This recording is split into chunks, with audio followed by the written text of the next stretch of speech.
الصلاة والسلام على رسول الله أما بعد فأعوذ بالله من الشيطان الرجيم بسم الله الرحمن الرحيم وما آتاكم الرسول فخذوه وما نهاكم عنه فانتهوا صدق الله العظيم বাংলাদেশ জামায়াত ইসলামী কানাইঘাট পৌর শাখার উদ্যোগে আয়োজিত সর্বকালের সর্বযুগের সর্বশ্রেষ্ঠ মহামানব বিশ্বনবী মুহাম্মদুর রাসূলুল্লাহ সাল্লাল্লাহু আলাইহি ওয়াসাল্লামের শানে আয়োজিত পবিত্র সিরাতুন নবী মাহফিলের সম্মানিত সভাপতি, সম্মানিত প্রধান অতিথি, মানুষের প্রিয় নেতা, খানাইঘাট তথা বৃহত্তর সিলেটের কৃতি সন্তান হযরত মাওলানা আনোয়ার হোসেন খান,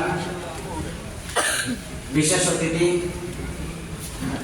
আমার বন্ধুগণ হযরত মাওলানা সৈয়দ ফয়জুল্লাহ বাহার, অন্যান্য নেতৃবৃন্দ, উপস্থিত সম্মানিত মুরব্বিয়ানে কারাম, নওজোয়ান ভাইয়েরা, এলাকাবাসী, সর্বস্তরের দিনদার ইমানদার মুসলমানগণ, আসসালামু আলাইকুম ওয়া রাহমাতুল্লাহি ওয়া বারাকাতুহু।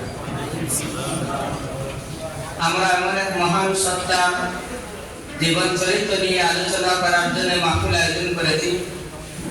আটলান্টিক মহাসমুদ্রের পানিকে কেউ যদি সেচে তার তলানিতে পৌঁছার জন্য চেষ্টা করে, হয়তো বা কোনো একদিন পৌঁছাতে সক্ষম হইতেও পারে, কিন্তু নবী করিম সাল্লাল্লাহু আলাইহি ওয়াসাল্লামের জীবনে আলোচনা করে এই সংক্ষিপ্ত পরিসরে সমাপ্ত করা সম্ভব না। এজন্য আমি ঠিকঠাক পয়েন্টে আপনাদের সম্মুখে কিছু কথা বলতে চাই। এক, নবী করিম সাল্লাল্লাহু আলাইহি ওয়াসাল্লাম যে প্রেক্ষাপট সামনে নিয়ে পৃথিবীতে আগমন করেছিলেন, সেই প্রেক্ষাপটটা একটু আমরা চিন্তা করলে দেখি। এক, মানবতা এবং মনুষ্যত্ব চরমভাবে অবহেলিত এবং চরমভাবে মানুষ বিপদের সম্মুখীন হয়েছিল। এজন্য মানবতাকে আবার তার সঠিক স্থানে নিয়ে আসার জন্য যে উত্তম আদর্শের প্রয়োজন, যে দার্শনিক ভিত্তি দরকার, সেই দার্শনিক ভিত্তি নিয়ে এসেছিলেন মুহাম্মদুর রাসূলুল্লাহ সাল্লাল্লাহু আলাইহি ওয়াসাল্লাম। মূলত তার আগমন শুধু মানব দানবের জন্য না, নবীজির আগমনের মূল উদ্দেশ্য ছিল অশান্ত এই পৃথিবীর সমস্ত মানব দানব সহ গোটা সৃষ্টি জগৎকে অশান্তি ও কল্যাণ থেকে শান্তি দান করা। এজন্য আমরা দেখি যে যখন গোটা পৃথিবীর মানুষ এমন অবস্থায় পৌঁছেছিল যে শক্তিমানরা দুর্বলদেরকে রশি দিয়ে বেঁধে গরু ছাগলের মতো হাটে বাজারে বিক্রি করে দিত, কেউ হতো কৃতদাস, কেউ হতো কৃতদাসী। এই প্রেক্ষাপটে নবী করিম সাল্লাল্লাহু আলাইহি ওয়াসাল্লাম একখানা বাণী নিয়ে আসলেন মানবজাতির কাছে। মানুষ যেখানেই শক্তি দেখত সেখানেই ভক্তি দিত। বহুদা বিভক্ত মানবজাতি অগণিত অসংখ্য খোদার ইবাদতি হতো। তারা ৩৬০টা মূর্তি আল্লাহর করে প্রতিস্থাপন করে এক একজনের কাছে এক এক সময় এক এক প্রয়োজনে ধর্ণা দিত। নবী করিম সাল্লাল্লাহু আলাইহি ওয়াসাল্লাম সেই বহুদা বিভক্ত মানবজাতিকে ঐক্যবদ্ধ করার জন্য একখানা বাণী আনলেন, যা কোরআনে কারীমের মধ্যে আল্লাহ পাক সূরা আল ইমরান উল্লেখ করেছেন, কুল ইয়া আহলাল কিতাব তাআলাউ ইলা কালিমাতিন সাওয়াইন বাইনানা ওয়া বাইনাকুম আল্লা না'বুদা ইল্লাল্লাহ ওয়া লা নুশরিকা বিহি শাইআ ওয়া লা ইয়াত্তাখিযা বা'দুনা বা'দান আরবাবা মিন দুনিল্লাহ। হে কিতাবওয়ালা, আসো এমন এক কালিমার দিকে যে কালিমা তোমাদের জন্য যেমন আমাদের জন্য তেমন উভয়ের জন্য সমান। সেটা কি? আমরা আল্লাহ ছাড়া কারো দাসত্ব করব না, তিনি ছাড়া কারো কাছে মাথা নত করব না, আর তার সাথে আর কাউকে আমরা সমকক্ষ নিরূপণ করব না, শিরক করব না। আর এরপর বলেন, আমরা একজন আরেকজনকে আল্লাহর আসনে বসাইয়া পরস্পরকে রব বানাবো না, মনি বানিয়ে নেব না। এর মূল কথাটা ছিল একটা কালিমা, সেটা হলো লা ইলাহা ইল্লাল্লাহ। আল্লাহ তাআলা সার্বভৌমত্বের মালিক আর কেউ নাই। এই কালিমা যখন দাওয়াত দিলেন নবী করিম সাল্লাল্লাহু আলাইহি ওয়াসাল্লাম, তখন কিছু লোক উদ্গ্রীব হয়ে পড়ল যে নতুন একটা কথা শুনছি, যা আমার ইতিপূর্বে শতাব্দীর পর শতাব্দী চলে গেছে, আমরা এই ধরনের কথা শুনিনি। সেই কথাটা কি? লা ইলাহা ইল্লাল্লাহ। লোকেরা জিজ্ঞেস করলো যে লা ইলাহা ইল্লাল্লাহ এই বাণীটা হৃদয়ে ধারণ করলে আমাদের কি লাভ?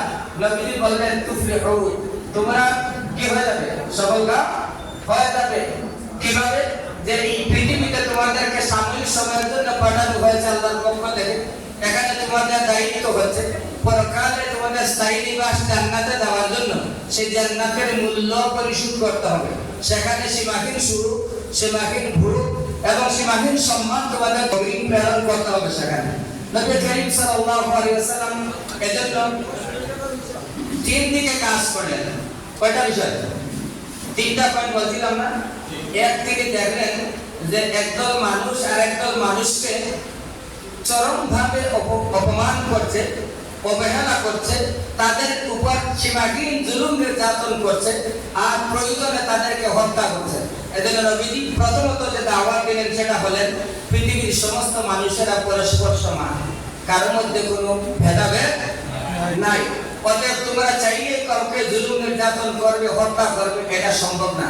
নবীজি বললেন মান কাতালা নাফসান বিগাইরি নাফসিন, আল্লাহ পাকের পক্ষ থেকে কোরআনের আয়াত, বিগাইরি নাফসিন আও ফাসাদিন ফিল আরদ ফাকান্নামা কাতালান নাস জামিআ, যে ব্যক্তি পৃথিবীতে কোনো মানুষকে অন্যায়ভাবে হত্যা করলো অথবা কোনো ফাসাদ বিপর্যয় সৃষ্টি করলো, সে এমন জঘন্য অপরাধ করলো যেন গোটা মানব জাতিকে হত্যা করার মতো জঘন্য অপরাধ করেছে। এজন্য মানুষকে তার জানের, তার মালের, তার ইজ্জতের হেফাজত করার জন্য একটাই পথ, সেটা হচ্ছে লা ইলাহা ইল্লাল্লাহ। অসংখ্য পূজাকে বাদ দিয়ে এক সত্তা আল্লাহ পাকের কাছে তোমাদেরকে একটু করে আসতে হবে, ঘোষণা দিতে হবে ইন্নী ওয়াজ্জাহতু ওয়াজহিয়া লিল্লাযী ফাতারাস সামাওয়াতি ওয়াল আরদা হানিফা ওয়া মা আনা মিনাল মুশরিকিন। যারা আল্লাহ পাককে বাদ দিয়ে বহুদা বিভক্ত হয়ে ভিন্ন ভিন্ন সত্তার দাসত্ব করে, মাথা নত করে তাদের দাসত্বে পরিণত হয়ে গেছে। হে মানব জাতি, তোমরা বলো যে আমি সকল দিক থেকে আমার চেহারাকে ফিরিয়ে একমুখী করে সেই সত্তার দিকে মনোনিবেশ করলাম যিনি আকাশ পৃথিবী সৃষ্টি করেছেন, তার সাথে যারা শিরক করে আমি তাদের দলভুক্ত নই। এরপর নবী করিম সাল্লাল্লাহু আলাইহি সাল্লাম দেখলেন যে মানব জাতির মধ্যে সবচেয়ে বেশি অবহেলিত আরেকটা শ্রেণী, তারা হচ্ছে মানব গোষ্ঠীর অর্ধেক, তারা হচ্ছে নারী জাতি। নারীদেরকে এই পৃথিবীর বুকে মাটির উপরে তাদেরকে রেখে দিতে তারা কি ছিল না, প্রস্তুত ছিল না। নারীদের অবস্থান গ্রহণ করলে তার বাঁচার অধিকার নাই। আপন পিতাই জীবন্ত তাকে মাটির নিচে কবর দিত। সেই মাটির নিচে চলে যাওয়া সেই নারীকে নবী করিম সাল্লাল্লাহু আলাইহি সাল্লাম এত উপরে উঠাইলেন। প্রথমেই তিনি বললেন যে আল্লাহর পক্ষ থেকে কোরআন আয়াত নাযিল হয়েছে যে ওয়াইদাল মাউউদাতু সুইলাত বিআইয়ি যামবিন কুতিলাত, যে সমস্ত মেয়ে শিশুগুলোকে অন্যায়ভাবে হত্যা করা হচ্ছে, ময়দানে মাহশরে জিজ্ঞেস করা হবে সেই হত্যাকারীদেরকে অথবা এই বাচ্চাগুলোকে কোন অপরাধে তোমাদেরকে হত্যা করা হয়েছে, তোমরা নিহত হলে। সম্মানিত উপস্থিতি, মূল বক্তব্য কিন্তু প্রধান অতিথি মহোদয় বিষয়টি মধ্যে দিবেন। আমাকে যেটুকু সময় দেওয়া হয়েছে আমি এই সময়ের ভিতরেই আমার আলোচনা ইনশাআল্লাহ সীমাবদ্ধ রাখবো। নবী করিম সাল্লাল্লাহু আলাইহি সাল্লাম এরপর মানব জাতিকে উদ্দেশ্য করে বললেন যে ঘরে একটা কন্যা সন্তান জন্মগ্রহণ করলো, খেয়াল করুন যে সমস্ত ভাইয়েরা হাঁটাহাঁটি কথা বলছেন মেহরবানি করে আপনারা বসে পড়ুন। এটা রাসূলের শানে আয়োজিত মাহফিল, এটা গুরুত্ব এবং এটার সম্মান রক্ষা করার দায়িত্ব আপনার এবং আমাদের, ঠিক কি না? হাঁটাহাঁটি করবেন না দয়া করে। নবীজি সাল্লাল্লাহু আলাইহি ওয়াসাল্লাম বললেন যে ঘরে কন্যা সন্তান জন্মগ্রহণ করলো, আর সেই কন্যা সন্তান জন্মগ্রহণ করার কারণে ওই ঘরের অধিবাসী বাকি যারা আছে তারা সবাই আনন্দিত হইল, খুশি হইল, মনে কোনো ব্যথা নাই, চেহারা কালো হইল না। আল্লাহ রাসূল বলেন আকাশের নিচে জমিনের উপরে এই ঘরের চেয়ে উত্তম ঘর, শ্রেষ্ঠ ঘর আর দ্বিতীয়টি নাই। ওই ঘরের অধিবাসীর চেয়ে উত্তম এবং শ্রেষ্ঠ অধিবাসী আর আকাশের নিচে জমিনের উপরে কেউ নেই। সুবহানাল্লাহ। নবী করিম সাল্লাল্লাহু আলাইহি ওয়াসাল্লাম ইরশাদ করেন আমি নিজে কন্যা সন্তানের পিতা, তোমরা যারা কন্যা সন্তানকে কষ্ট দিলে তারা যেন আমি মুহাম্মদ রাসূলুল্লাহ সাল্লাল্লাহু আলাইহি ওয়াসাল্লামকে কষ্ট দিলে। নাউযু বিল্লাহি মিন যালিক। নবী করিম সাল্লাল্লাহু আলাইহি ওয়াসাল্লাম নারীদের অধিকারের কথা বলতে গিয়ে নবী সাল্লাল্লাহু আলাইহি ওয়াসাল্লাম এই কথা বললেন যে ব্যক্তি তিনজন কন্যা সন্তান জন্ম দিল, তাদের লালন পালন করলো উত্তমভাবে এবং সৎপাত্রস্থ করলো, বিয়ে শাদী দিল, ওই কন্যা সন্তানের পিতা আর আমি মুহাম্মদ রাসূলুল্লাহ এইভাবে দুই আঙ্গুল দেখিয়ে বললেন জান্নাতুল ফিরদাউসে এইভাবে পাশাপাশি থাকবো। সুবহানাল্লাহ। নবী করিম সাল্লাল্লাহু আলাইহি ওয়াসাল্লাম ইরশাদ করেন যে আল্লাহ পাক তিনটা বিষয় হারাম করেছেন, নিষিদ্ধ করেছেন। খেয়াল করুন কয়টা বিষয়? তিনটা বিষয় হারাম করেছেন, নিষিদ্ধ করে দিয়েছেন। ইন্নাল্লাহা হারামা আলাইকুম রুকুকাল উম্মাহাত ওয়া আদাল বানাত ওয়া মানআউহা। তিনটা বিষয়ের মধ্যে প্রথমটাই হচ্ছে মাকে কষ্ট দেয়া, মায়ের নাফরমানি করা, নারী জাতিকে কষ্ট দেয়া আল্লাহ রাব্বুল আলামিন হারাম করেছেন, নিষিদ্ধ করে দিয়েছেন। দুই নম্বর যেটা হারাম করেছেন আদাল বানাত, কারো কন্যা সন্তান জন্ম নিয়েছে আর সেই কন্যা সন্তানকে কষ্ট দেয়, তাকে তুচ্ছ তাচ্ছিল্য করে, অপদস্থ করে, মানসিকভাবে তাকে টর্চার করে, আল্লাহ পাক সেইটা হারাম করে দিয়েছেন, নিষিদ্ধ করে দিয়েছেন। এরপর কাউকে কিছু দান করা থেকে বিরত থাকা, বাধা দেওয়াটা হারাম। নবী সাল্লাল্লাহু আলাইহি সাল্লাম এরপর ঘোষণা করলেন, আল জান্নাতু তাহতা আকদামিল উম্মাহাত। মায়ের জাতিরা এত সম্মানিত যে আমরা পুরুষের আমাদের পায়ের নিচে জুতা, আর আমার মায়ের পায়ের নিচে পুরুষদের জান্নাত। সুবহানাল্লাহ। কি বলছেন? পুরুষদের জান্নাত। সবচেয়ে অবহেলিত যে নারীরা ছিল, যাদের মাটির উপরে বেঁচে থাকার অধিকার ছিল না, সেই নারী জাতিকে আল্লাহ রাসূল সাল্লাল্লাহু আলাইহি ওয়াসাল্লাম কোথায় উঠিয়ে নিয়ে গেলেন? রাসূল করিম সাল্লাল্লাহু আলাইহি ওয়াসাল্লাম ঘোষণা করলেন সেই নারী জাতির পায়ের নিচে জান্নাত। সেই জান্নাতটা আরশে আজিমের নিচে, অর্থাৎ আমার মাকে আরশে আজিম পর্যন্ত পৌঁছে দেওয়া হয়েছে। সুবহানাল্লাহ। মাদ্রিন এভাবে মানব গোষ্ঠীর অর্ধেক যাদের মাধ্যমে সন্তান জন্মদান, তাদের প্রতিপালন, একটা পরিবার, একটা রাষ্ট্র গঠন হবে। রাষ্ট্রের একক হচ্ছে পরিবার, আর পরিবারের একক হচ্ছে আপনি আমি, আমরা যারা সদস্য আছি তারা, ঠিক কিনা? এই রাষ্ট্রের অর্ধেক অংশ, রমণের অর্ধেক অংশ নারীদেরকে এই সম্মানের আসনে শুধু ভূষিতই করা হয়নি। নবীজি বললেন, এই নারীকে তুমি লাভ করার জন্য, নারী সঙ্গ পেতে হলে তোমাদেরকে দুটি বিষয়ের নিশ্চয়তা দিতে হবে। কয়টা বিষয়? আমি দেখছি আপনারা হাঁটাহাঁটি করছেন, সুন্দর। ঠিক আছে, পানি দেন, কথা বললাম। যে কথাটা বলছিলাম খেয়াল করুন। বললেন যে নারীকে, নারীর সঙ্গ লাভ করার জন্য আপনাকে দুটি বিষয়ের নিশ্চয়তা দিতে হবে। কয়টা? এক, কোন একজন ব্যবসায়ী মনে করেন একজন টেন্ডার নেবে এই রাস্তা কি করার জন্য, পারাকরণের জন্য, আগে আপনার কি লাগবে? ব্যবসায়ী হিসাবে আপনার লাইসেন্স রাখতে হবে। প্রথম কি টাকা লাগবে? লাইসেন্স রাখতে হবে। লাইসেন্সটা কি? সেটা হচ্ছে মুমিন নারীকে বিবাহ করার জন্য ইমানদার একজন পুরুষ হওয়া লাগবে। ওয়ালা তানকিহুল মুশরিকাত হাত্তা ইউমিননা। কোন নারীকে বিবাহ করা না যতক্ষণ না সে কি না হয়, ঈমান আনয়ন না করে। ওয়ালা তানকিহুল মুশরিকিনা হাত্তা ইউমিনু। কোন মুশরিক পুরুষের কাছে যতক্ষণ পর্যন্ত ইমানদার, তার কি লাগবে? লাইসেন্স লাগবে, সেটা হচ্ছে ইমানের লাইসেন্স। মুসলিমের সাথে, মুশরিকের সাথে ইমানদার নারী বা পুরুষের বিবাহ বৈধ। দুই, তার জন্য শর্ত দুইটা। এক, আপনার এই কন্ট্রাক্ট পাওয়ার আগে আপনাকে সিকিউরিটি মানি রাখতে হবে। কি রাখা লাগবে? সিকিউরিটি মানি। সেটা হচ্ছে নারীকে বিয়ে করার আগে মহারানা নির্ধারণ করবে। সেটা কি? তার সিকিউরিটি মানি। তিন নম্বর হচ্ছে আপনি টোটাল যতদিন এই মেয়ে আপনার ঘর সংসার করবে, বেঁচে থাকবেন আপনি এবং সে বেঁচে থাকবে, তার যাবতীয় কুরকুশ ব্যবহার আপনার উপর বহন করে দিতে হবে। এটা রাসূল করিম সাল্লাল্লাহু আলাইহি ওয়াসাল্লাম আল্লাহর দ্বীনের মাধ্যমে, কিতাবুল্লাহর মাধ্যমে সেটা নির্ধারণ করে দিলেন।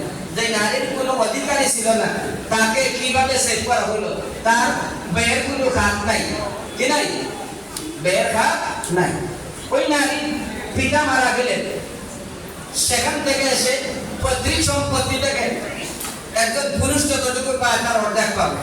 তার স্বামী যদি মারা যায়, স্বামীর সন্তান যদি না থাকে, তাহলে 4 ভাগের 1 ভাগ পাবে, আর সন্তান থাকলে 1/8 পাবে। এইভাবে শুধু নারীকে অধিকারে দেওয়া হয়।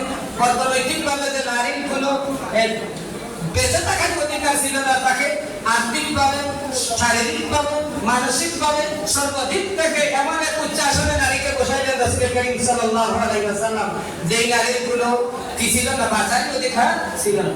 এরপরেও জ্ঞান পাবি এই পশ্চিমাদের দালালরা মুসলমান হওয়ার পরেও উচ্চ শিক্ষা লাভ করেছে বিভিন্ন বিশ্ববিদ্যালয় থেকে, তারপরে বলে ইসলাম নারীকে অবহেলা করেছে, নারীকে পুরুষের অর্ধেক বানিয়ে দিয়েছে।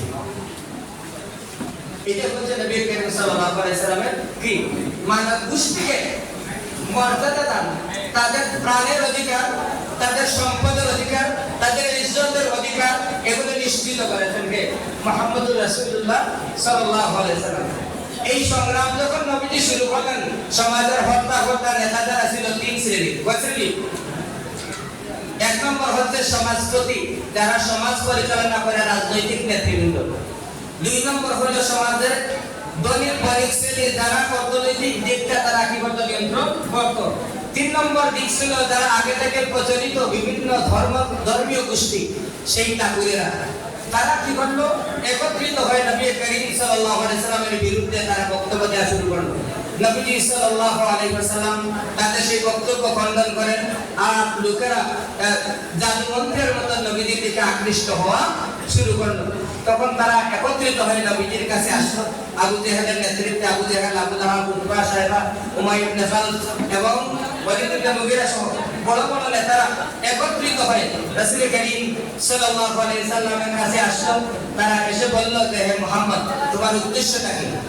নবীজি বললেন, আমি চাই দুনিয়াতে শান্তি, আর আখিরাতে তোমরা যাতে আল্লাহর পক্ষ থেকে নাজাত পাও, জান্নাত লাভ করতে পারো, এজন্য আমি আল্লাহর পক্ষ থেকে তোমাদের কাছে রাসূল হয়ে এসেছি।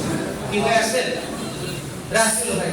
নবীজি জিজ্ঞেস করলেন, নবীজিকে তারা জিজ্ঞেস করলো, আপনি রাসূল হয়ে এসেছেন, বুঝলাম, আপনার কাজটা কি? নবীজি বলেন, বুইসতু মুআল্লিমান, আমি তোমাদের উস্তাদ হয়ে, শিক্ষক হয়ে এসেছি।